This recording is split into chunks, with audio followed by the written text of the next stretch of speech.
idea of having to go down and giving their mum basically what it is, poison. You know, to somebody who's diabetic, chocolate and sweet fizzy drinks is a poison.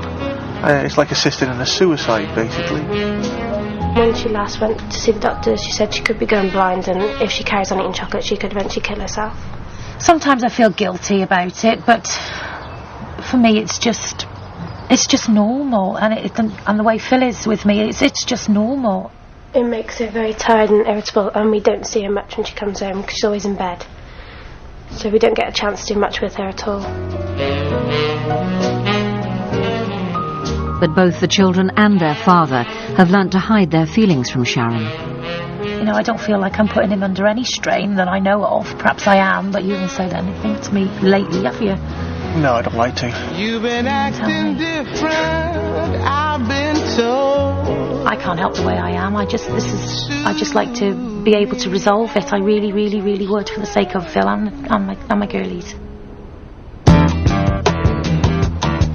Back in London, Paul has read Sharon's case notes and decides to give her a call. Hello? Hi, is that Sharon? It is, yeah. Hi, Sharon, it's Paul Mckenna speaking. Hi, Paul. Now, I understand that you're a sugar addict. That's right. How many bars do you eat a week at the moment? A week? Yeah. Oh, gosh.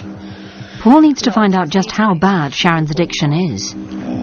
About 18? 18, all right. So, that's a lot. It is. What you've got is a stress control issue. Yeah. Rather than a chocolate issue. Yeah. Chocolate's the symptom. Well, I'm very confident I'm going to be able to help you. Brilliant. And I am as well. I have much confidence in you. Right. Well, Sharon has been using sugar to combat stress, which just makes it worse. All right, then. Take See you care. soon. Bye-bye. Bye-bye. Bye. I can definitely help this lady. I'm going to get her some more control in her life, because at the moment she's changing her feelings through chocolate and through sugar, which is okay, but not to the extent that she's doing it. The old Shaz will be back with a vengeance, full of energy, full of beans, you'll see. Sharon and Phil travel to London to meet Paul. The girls all went off to school, okay, no hassles at all, so enjoy yourself. What I'm going to do is give her the things that the sugar is giving her in other ways. The sugar's giving her a high. Yeah, she's feeling good from that. Getting a sugar rush. She can get highs in other ways. In fact, she can get high of her own neurology and physiology, so that the automatic I must have isn't there anymore. So let's go and meet Sharon. Feeling a little bit nervous at the moment. It's just the thought of meeting Paul, I think. Perhaps when he walks in, he has this, like, aura around him. Hello. There's nothing to be nervous of. I've done this many times before. Very low fatality rates. Joking. And it'll all be fine. Good morning, sir. I wonder if I could get some tea. Ah, the tea is here. And something else as well. Look, we brought you some of your crack cocaine. Look what I've got.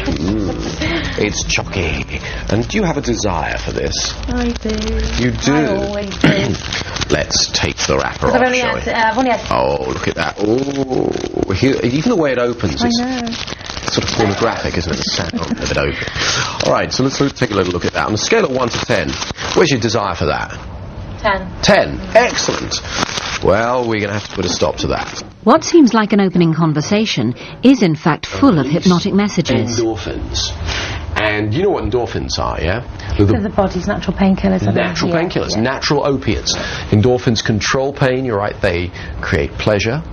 You get a release of endorphins when you relax deeply. When you laugh. You know when you laugh so hard, your sides ache. Everyone is using something.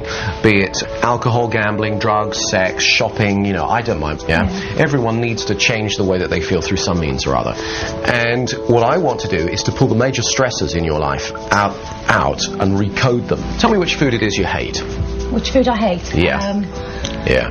Bananas. Bananas. Could you eat a banana? No, Oh, I can't eat bananas because of why is that? texture. Yeah. And when I go to swallow it, Yeah, it's in the back of the throat. fantastic. All right, so what we're going to do is a little bit of conditioning. It's a bit like Pavlov's dogs. I don't know if you've heard of him, the famous Russian scientist. He'd feed his dogs, he'd ring a bell, feed a dog, ring a bell, feed the dog, ring a bell. Eventually, he'd just ring a bell and their mouths salivate. Now, there's no logical connection between food and bell, but he created one by having the two things happen at the same time. So I'm going to ask you to think about a food that you hate, and amongst other things, something else that would repulse you. And I'm going to reach over and touch you on the arm. And I'm going to do this several times until eventually I just touch you on the arm and you get a feeling of repulsion. So what we're going to do is I'm going to ask you to think about bananas. Close your eyes and imagine a big plate of bananas. Ooh, lovely peeled bananas sitting there. And you have to eat one. And take a bite of the banana.